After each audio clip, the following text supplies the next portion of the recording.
Gradbeni inšpektor, ki je že leta 2010 določil odstranitev objekta zaradi nelegalne gradnje, je v začetku meseca opravil kontrolni pregled.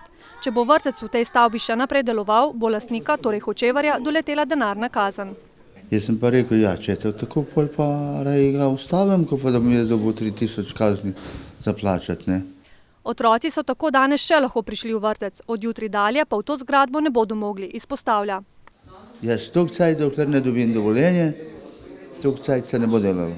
Ker jaz nimam denarja, da bom jaz zalagal 3000 evrov kazen za plačati, ne.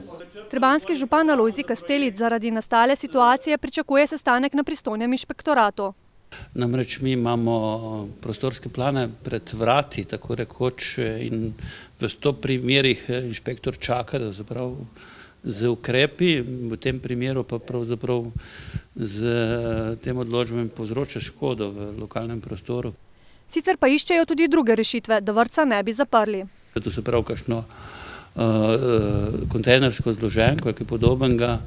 Če bo državna komisija zagotovila sredstva, potem bomo tudi to šli. Ta trenutek pa v proračunu ne razpolagamo s tovrstnimi sredstvi, da bi občina Trebnje zagotovila te prostore.